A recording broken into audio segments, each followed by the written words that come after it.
Have you ever thought about your well-being as of now and think, wow, I feel quite glad that I'm the way I am right now? I also have the same thoughts recently, and I feel like I am quite grateful for the lifestyle I have at the moment. But at the same time, I also have this feeling of being sorry, especially towards those who could not have afforded the same lifestyle that I've always been enjoying. Pew! With the new norms of our world start shifting its pace further and further towards this new era, I still felt like the majority of the population, especially our current generation for that matter, are not truly aware of the issues and problems that the outside world has, especially in regards to health and well-being.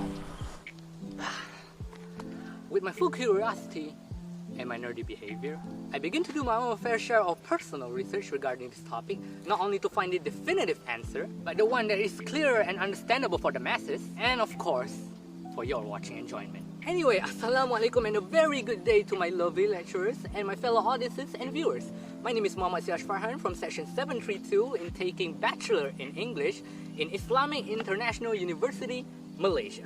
And today I would love to share with you guys about the third Sustainable Development Goals provided by the United Nations, my opinions on its causes and effects, and why should you care about it. Also, it's getting quite hot in here. Let's turn down the heat, shall we? Felt just like home. Before we begin, let me introduce you guys to the definition of SDG. Sustainable Development Goals, or commonly known as SDGs, is a set of guidelines or blueprints which shared by all United Nations member states in 2015, which are an urgent call for all countries to attain prosperity and peace for the people and the planet now and in the future. At its heart lies the 17 fundamental Sustainable Development Goals, which each of them tackling different issues that preventing our world from reaching true peace and freedom. But in order for them to resolve these situations, they must understand that these issues could not have been tackled out single-handedly. As such, United Nations recognize that ending poverty must go hand in hand with strategies that involves improving health and education, reduce inequality, and spur economic growth while also tackling climate changes, etc. You guys get the idea. For this video specifically, I'm going to be tackling the third goals from the set 17 SDGs, which is good health and well-being. The goal of set SDG, from the words of the United Nations themselves, are to ensure healthy lives and promote well-being for all at all ages. As such, the goal addresses all major health priorities, including reproductive and child health, universal health coverage, environmental diseases, and all access but to equality, effective and affordable medicines and vaccines. Now, I do want to continue, but this place sure felt a little bit moody. Let's up the ante a little bit. Much better. This aforementioned third SDG was established with a few specific goals in mind in order for these organizations to hit within their estimated time frame. For instance, by 2030, the United Nations have listed down a few targets that they wish to achieve and accomplish, such as reducing the numbers of death and illness from pollution and contamination, ending the epidemics of tuberculosis and AIDS, achieving universal health coverage, and many more. Since the creation of this specific goal, there has been historic achievement in reducing these health-threatening issues and diseases. A quick example. For the past 15 years moving forward, the number of people newly infected with HIV each year have been reduced from 3.1 million to 2 million. And over 6.2 million lives have been saved from malaria. This is a relief, am I right? Whoa! Whoa! Slow down there, buddy. Despite this incredible progress, however, our world is currently facing a global health crisis unlike any other. COVID-19.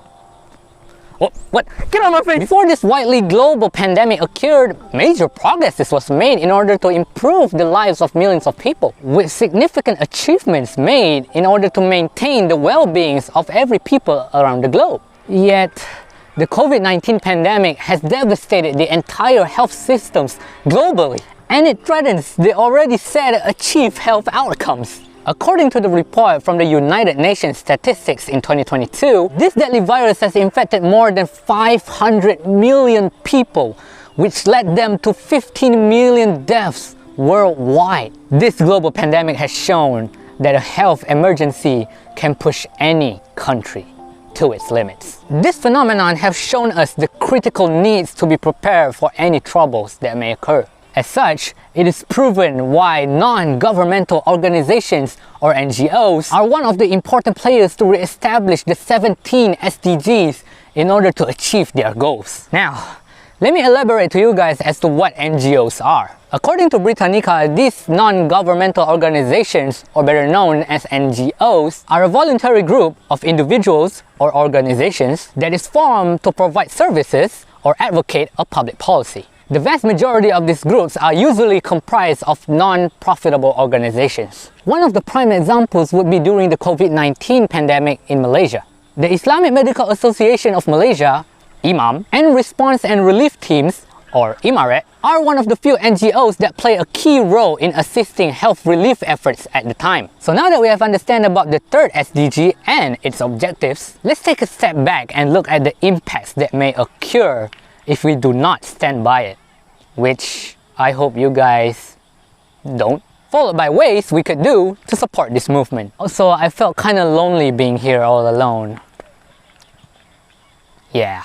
With the goal of this SDG not being utilized, the world may suffer from unending decline of health sustainability, with these catastrophic and chronic cases remain on the rise with no healthcare nor support from the communities globally. In fact, we may also experience severe increase in infections of these deadly viruses worldwide due to terrible living conditions and unhealthy well-being. The well-being, not only for the present, but also the next generation of humanity will live in constant discomfort and uncivilized due to the terrible conditions in the environments that they are living in. I don't know about you, but that's quite a dark future to live in. So, I propose a few key ways in order for us to achieve these goals. Hear me out. In terms of government or those with higher authorities, I digress that these communities find a way to legalize the act of the higher-ups. The plan is to maintain a proper healthcare and support for their society and the nation as a whole. This could substantially help those NGOs who are contributing under the global health resources with the likes of the World Health Organization, WHO, or the more notable ones like the Bill and the Melinda Gates Foundation. Second, the society or the community in general can contribute to the cause by supporting these small NGOs or charities that also plans to achieve the third SDG goal in order to help the community. These groups can also provide donations to support these NGOs' causes. It's okay to make a donation, big or small, because it can still make a difference in sustaining the future of our health for the next generation. A quick and near example of these causes for our nation is the Hati.my movement, which is formed to be a space where NGOs, support groups, charities, volunteers, and donors could work towards the common goal of maintaining the healthcare and well-being of those who are less fortunate. It's a really thoughtful organization that groups up these NGOs that involves in providing better healthcare and well-being towards others, with some notable and famous one being Cares Malaysia and National Kidney Foundation of Malaysia. Last but certainly not least, for individuals such as you and I, we could still also make a big difference in helping to realize the goals of this third SDG. For instance, we can start by promoting and protecting our own health and those around us. By providing healthcare to our loved ones, it will also help prevent the spread of any unwanted or deadly diseases. Other than that, raising the awareness to the community could also potentially help spread the message to the masses on the necessity of maintaining a healthy and a good well-being. Topics such as the importance of good health and healthy lifestyle could also be a really good starting point. Here are some of my final thoughts regarding this movement.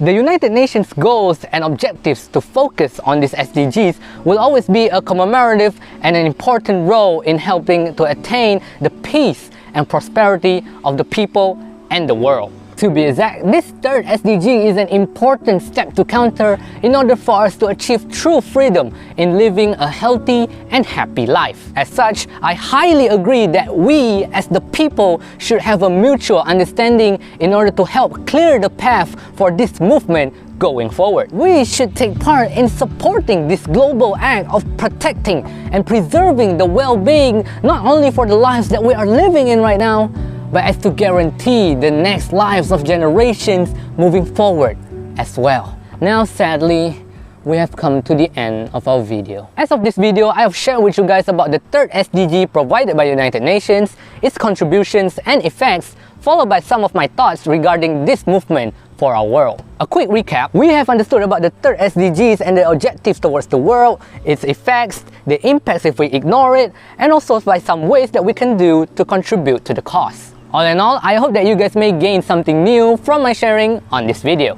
Don't forget to hit the like if you haven't already, and subscribe if you want to see more contents like this in the future. And remember, every small steps that we take right now will become a big leap towards our future. And with that, I will end with Assalamu alaikum, and I will see you next time. Ciao.